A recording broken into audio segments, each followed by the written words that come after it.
फरवरी को देश की वित्त मंत्री निर्मला सीतारमण संसद में बजट पेश करने जा रही है और ये मोदी सरकार के तीसरे कार्यकाल का दूसरा बजट होने जा रहा है। अब इस बजट से बहुत सारी उम्मीदें लोगों को जुड़ी हुई है जो तय करेंगी इस देश का भविष्य। इस चर्चा के माध्यम से और छोटे से वीडियो के माध्यम से हम ये जानने की कोशिश करेंगे कि ये यूथ है, जो युवा है, वो इस बजट को लेकर क्या सोचता है। और ये यूथ ही नहीं है, ये वो स्टूडेंट हैं जो यूपीएससी की तैयारी कर रहे हैं। संकल्प आईएएस संस्थान है जिसमें सारे बच्चे तैयारी करते हैं और रोज अपने जो करंट के जो मुद्दे हैं उनको अपनी बेबाक राय रखते हैं। शुरुआत करते हैं। देश का बजट आने वाला 1 फरवरी को, क्या लगता है कि इस बजट में दूसरा बजट है, ये पहले अंतरिम बजट पेश हो चुका है, शिक्षा, रोजगार, स्किल डेवलपमेंट, इसको लेकर युवा हैं, आप क्या सोचते हैं? सबसे पहला कमेंट आपका क्या रहेगा? सर, मेरा नाम गगनदीप सिंह गिर्ज है और मैं यहाँ पे एज IAS एस्पिरेंट हूँ। और हर एस्पिरेंट को, हर एक नागरिक को एक चिंता रहती है कि जब बजट आता है तो हर एक तबके के लिए, हर एक वर्ग के लिए उसके हिसाब से उसकी आय बढ़ाने के लिए, उसके खर्चे बढ़ाने के लिए, और साथ ही साथ गवर्नमेंट भी ये ध्यान रखती है जब आय और खर्चा बढ़े लोगों का तो जिससे कि देश में इकोनॉमी बढ़े, तो उसके साथ साथ वो कितना गवर्नमेंट का रेवेन्यू जनरेट हो उसके प्रोपोर्शनेट। और फिर उसके हिसाब से ये भी देखा जाता है कि अगर गवर्नमेंट सही तरीके से टैक्स लगा रही है तो जिससे कि जो आमदनी कमाने वाला इंसान है उसको भी दिक्कत ना हो, जिससे कि गवर्नमेंट का। क्या लगता है इस 1 फरवरी को आने वाले बजट को लेकर क्या उम्मीदें हैं? क्या बदलाव हो सकता है या फिर क्या और बेहतर करने की कोशिश है? मुझे लगता है सरकार सभी क्षेत्रों पर ध्यान दे रही है। उन सबसे ही ज़्यादा सरकार को शिक्षा के क्षेत्र पर ध्यान देना चाहिए। ऐसा इसलिए क्योंकि किसी भी मकान को बनाने के लिए उसकी नींव मजबूत होनी चाहिए। उसी तरह किसी देश की प्रगति के लिए वहाँ की शिक्षा जो तंत्र है वो मजबूत होना चाहिए, ठीक है ना। जो भी अन्य जो देश हैं, अगर हम उनसे बराबरी या उनके साथ आना चाहते हैं तो हमें शिक्षा के स्तर में बहुत ही जैसा कि मैं पहले भी बता चुका हूँ, हम जब शिक्षित होंगे तभी ही यानी कि आप शिक्षा पर ज्यादा काम करेंगे। हाँ। तो 1 फरवरी को बजट आ रहा है, बहुत सारी उम्मीदें और कई सारे रिकॉर्ड्स भी बनने जा रहे हैं। निर्मला सीतारमण 8वां बजट पेश करेंगे। क्या लगता है महिलाओं के लिए इसमें क्या हो सकता है? तो मध्यम परिवार के जो लोग हैं उनके लिए क्या हो सकता है, या आप क्या सोचती क्या है? हमारे बजट में सबसे ज़्यादा हम लोगों को महिलाओं पे और जो स्टूडेंट्स हैं उन पे फोकस करने की ज़रूरत है। और इस चीज़ को सरकार मद्देनज़र रख करके भी काफ़ी प्रोग्राम्स, काफ़ी स्कीम्स चला रही है। सो हम लोगों को उसमें थोड़ा बेटरमेंट करने की ज़रूरत है कि हम लोगों को प्रॉपर बच्चों के लिए आप स्किलिंग प्रोग्राम्स या फिर हम जैसे यूथ के लिए आप स्किल प्रोग्राम्स वगैरह थोड़ा वो इनकॉर्पोरेट करना चाहिए। सरकार को और ज़्यादा खर्च करना। जी। और रिसर्च में भी हम लोगों ने देखा जैसे कि हमारी इकोनॉमी कंटिन्यूसली ग्रो कर रही है, पर हम लोगों का स्टिल फोकस रिसर्च पे बहुत कम है, जो कि बहुत एक अच्छी फील्ड है। अगर हमें अपना इकोनॉमी पे ध्यान देना है, हमारे यूथ का बेटरमेंट के लिए ध्यान देना है। क्या लगता है शिक्षा पर कितना सरकार को खर्च करने की जरूरत है, या फिर किस सेक्टर में ज्यादा खर्च करने की जरूरत है? नाम के साथ बताइए। मेरा नाम कुमकुम गुप्ता है और मैं भी एक IAS की परीक्षा की तैयारी कर रही हूँ। बाकी मैं कहना चाहूँगी कि हम लोगों को ऑलरेडी इस चीज़ में बताया गया है कि बजट में हमें अकॉर्डिंग टू 6% GDP का मतलब 6% हमें बजट का पोर्शन है ना खर्च करना चाहिए। शिक्षा नीति ने भी बताया, यूनेस्को ने भी बताया, काफ़ी पहले से बता के रखा है। हाँ, काफ़ी पहले से बता के रखा है, बट स्टिल हम वहाँ तक पहुँच नहीं पा रहे, जबकि काफ़ी पहले से ही सेट टारगेट किया गया है। तो हमें एकदम हम काफ़ी सारे इम्प्रूवमेंट कर रहे हैं, कई सारे स्कीम्स आ रहे हैं, पर उसके बाद भी हम उस स्टेट पे नहीं पहुँच पा रहे जो हम काफ़ी टाइम से है ना मुकाम को हासिल करना चाहते थे। शिक्षा पर खर्च करने के लिए। हाँ, आप बताइए कब से तैयारी कर रही हैं और इस बजट को लेकर क्या कहना है? सर, मेरा नाम मेघना पाल सिंह है और मैं 2 साल से तैयारी कर रही हूँ। मेरा ये कहना है कि शिक्षा पे ध्यान देना भी ज़रूरी है और शिक्षा को इम्प्लीमेंट करना भी बहुत ज़रूरी है। हमारी कंट्री एक यंग कंट्री है जिसका 20 से लेकर 30 एज तक की 65 बच्चे हैं और उससे ऊपर की आपके 25 से 35% उससे बच्चे हैं।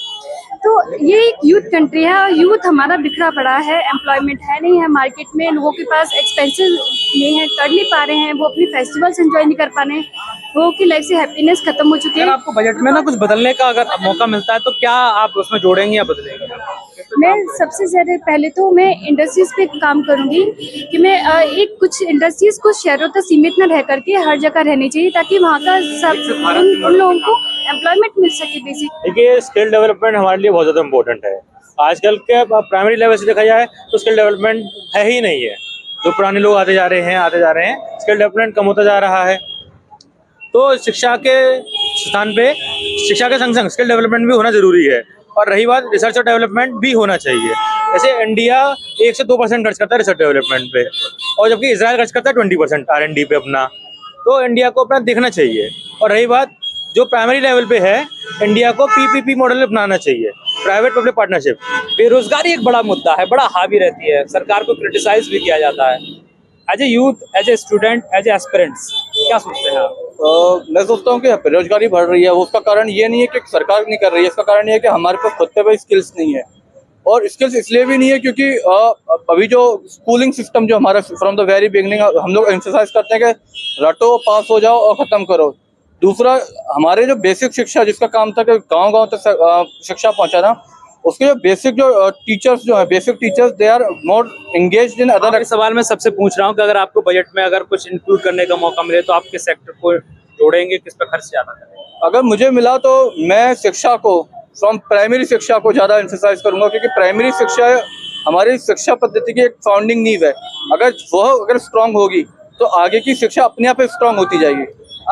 कितने आप बताइए कितने समय से आप तैयारी कर रहे हैं? क्योंकि युवाओं की बात हो रही है, युवा तो आप है ही, साथ में एक आप UPSC की तैयारी कर रहे हैं, तो एक क्योंकि इन चीज़ों से आप रोजाना आपको पढ़ना होता है, इन चीज़ों को आप करीबी से जानना होता है।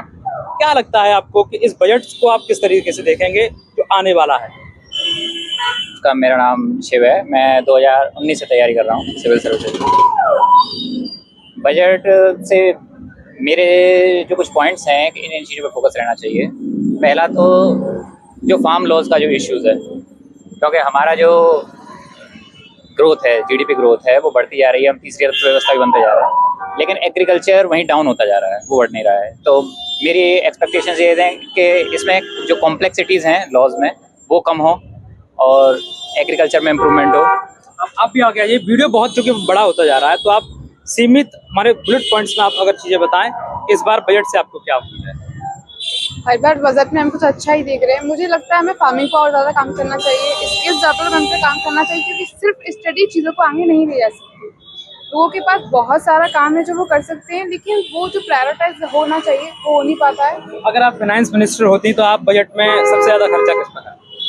मैं शिक्षा पर करती, हेल्थ पे करती, वुमेन्स पर एंड फार्मर पर एंड स्किल्स पर ज़रूर करती। आप बताइए, आप क्या कहना चाहेंगे? आप आखिरी स्टूडेंट बची हैं, क्या लगता है कि अगर आप वित्त मंत्री होती तो आप सबसे ज्यादा खर्चा किस सेक्टर में करती और बजट को लेकर आप क्या कहेंगे? पेशे से तो मैं वैसे अधिवक्ता हूँ, क्रिमिनल, बट मैं शिक्षा के लिए, जैसे कि मेरे सहपाठियों ने कहा है, फिर तो आपसे अधिकार ये पूछने का बनता है मेरा सवाल कि महिलाओं के अधिकारों के लिए क्या सरकार नई पॉलिसीज लाए, महिलाओं के आरक्षण के लिए क्या पॉलिसी लाए, ग्रास रूट लेवल पर क्या महिलाओं के अधिकार उतने सुरक्षित हैं? ये आपके सेक्टर का सवाल। जी नहीं, जैसे कि आपने कहा महिलाओं को लेकर, तो मैं ये कहना चाहूंगी कि कोर्ट में डेली प्रतिदिन डे बाई डे एक ना एक केस डाइवोर्स को लेकर चलता रहता है।